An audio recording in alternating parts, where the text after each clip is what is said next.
좀 많이 변화되어진 것이라고 할 수 있어요. 네, 또 넘어갑니다.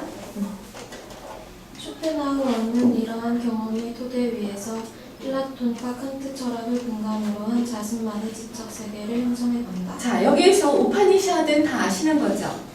우파니샤드는 힌두의 경전이죠. 우리가 이제 기독교에서는 성경을 이야기하고 불교에서는 불경을 얘기한다면 인도의 힌두교의 아주 오래전 메가 그 경전이라고 하죠. 그거를 우리가 그 중에 하나가 우파니샤드인데 이거는 명상하고 그다음에 그 세계의 기원이 무엇인가를 이제 공이라는 사상에서 찾아 들어가는 이런 경전인데 여기서 쇼펜하우어는 이런 것들이 뭐냐면 자기네들이 알고 있었던 기존에 있는 서구의 학문적 방식하고는 굉장히 다른 거잖아요.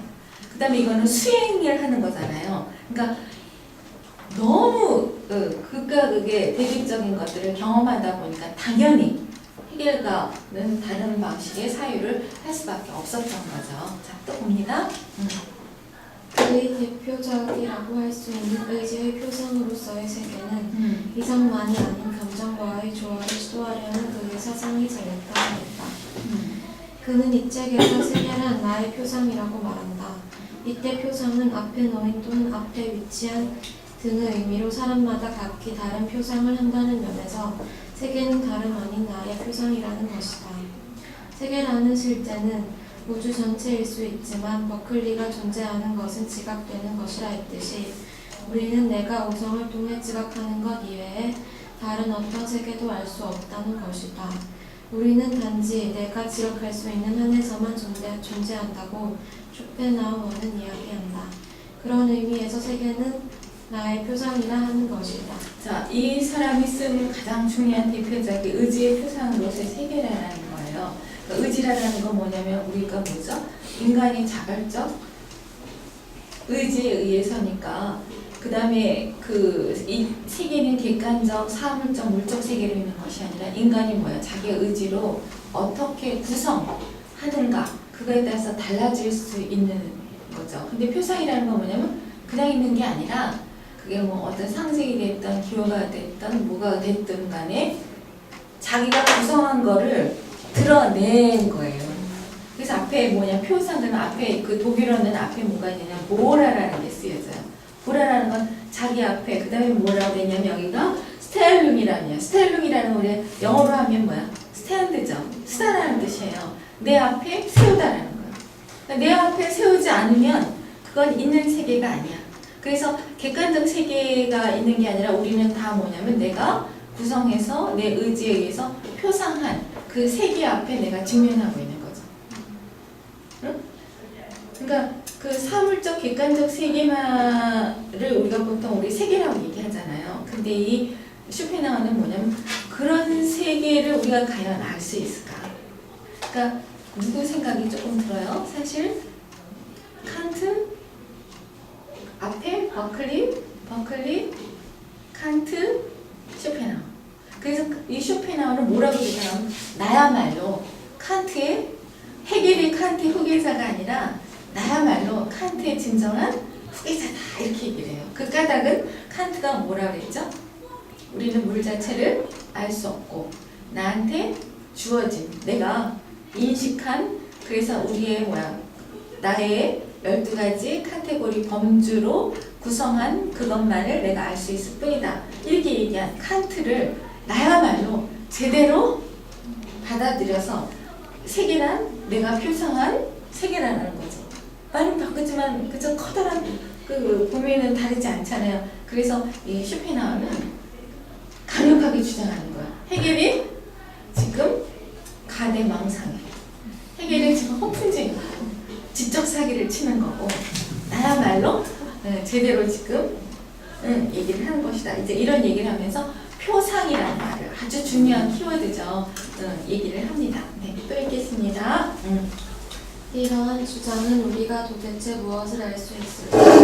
과연 우리가 사물의 본질을 알 수 있을까 하는 회의에서 비롯된다.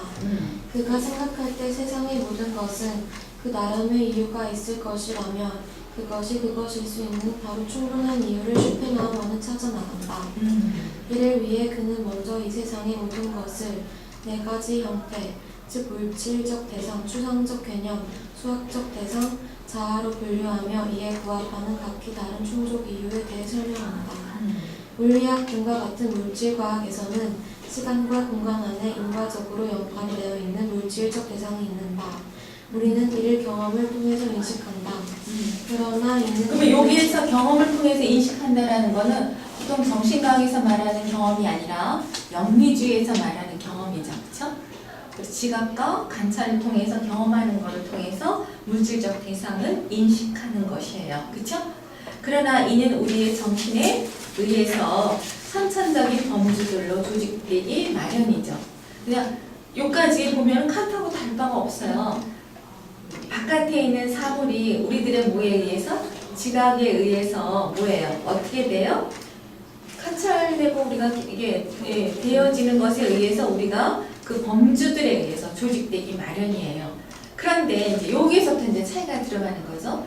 쇼펜하우어는 두 번째 충족 이유, 즉 뭐냐면 뇌포 결론 등으로 추론해가는 논리학의 영역에서 인식학이라는 충족 이유에 대해서 논하는데 이게 뭐냐면 뇌포 결론이라는 건 뭐냐면 그 안에 이미 그것이 그것인 이유가 그 안에 이미 잠재적으로 있다는 거죠. 그러니까 바깥에서 그것이 주어지는 것이 아니라 그 안에서 이미 그것이 그것인 까닭이 있다는 거예요. 그러니까 그 다음에 이제 세 번째는 시간과 공간과 관계된 수학적 대상에서의 존재, 충족 이율이 있는데 그건 뭐냐면 이 세상에 시간과 공간 안에 있어야 존재하는 거예요. 응? 그래야 우리가 뭐냐 그렇게 존재하는 거는 전체로서 존재하는 게 아니라 개별적 존재로서 존재하는 거죠. 그래서 이 개별적 존재로서 존재하는 거는 우리가 보다 더 이해를 돕기 위해서는 더해가거나 아니면 빼가거나 수학적 산수를 해야 되는 거잖아요. 이렇게 해서 우리는 보다 더 몰랐던 사실을 알아갈 수 있는 이유가 있겠고, 그 다음에 네 번째는 뭐냐면 의지하는 주체인 자아, 다시 말해 자의식과 의지 행위 사이에서의 관계에 대한 인식을 지배하는 행위의 충족 이유율, 즉 동기부여의 법칙에 대해서 이야기하는. 이게 무슨 소리냐 하면 이 두 가지를 우리가 이렇게 있는데 이 두 가지가 이렇게 있는데 이 두 가지를 우리가 하나의 어떤 연결점을 찾아가야 되는데 어떤 건 이 둘 사이에 그 이유, 충족 이유를 이 안에 있는 것일 수도 있고 어떤 건 이 밖에 있는 것일 수도 있는 것도 있잖아요. 근데 이 네 번째는 뭐라고 얘기를 했어요? 네 번째는 지금 뭐죠? 이것과 이것을 내가 다른 이것과 이것을 비교하는 게 아니라 이것과 이것을 연결시키는 동기가 있다는 거죠. 왜냐하면 이거는 두 개가 다 뭐예요? 자, 이 두 개를 딱 봤을 때 저는 빨간색이에요. 빨간색을 이게 뭐 파란색으로 할 수도 있고 다른 색으로 할 수도 있잖아요. 근데 이 두 개를 내가 이렇게 같이 연결해서 갖는 이유는 다른 색보다 빨간색을 좋아하는가 보다 이렇게 부여할 수도 있겠고 또 어떤 거는 뭐냐면 이것과 이것을 하게 되면 이 동기부여는 뭘까요? 이거를 두 개를 연결시켜 보실래요? 이거는 강의중에 꼭 필요한 강의 중에 꼭 필요한 거 비슷해요. 이거는 눈 있죠? 이걸 먹는 것도 눈이 이게 이거 건조하니까 늘 먹는 거잖아요. 그러니까 이 두 개는 연결이 돼요.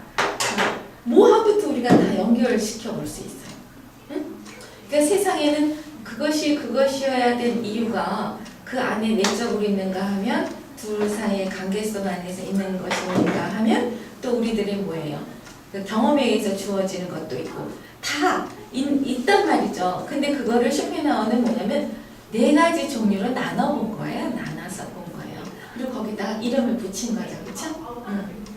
자, 사람은 네 가지 아니라 굉장히 사람마다 6가지로도 나눠서 볼 수 있겠고 그다음에 10가지로 나누어도 볼 수 있겠지만 어떤 제일 쉽게 나누는 거는 우리가 두 가지로 나누고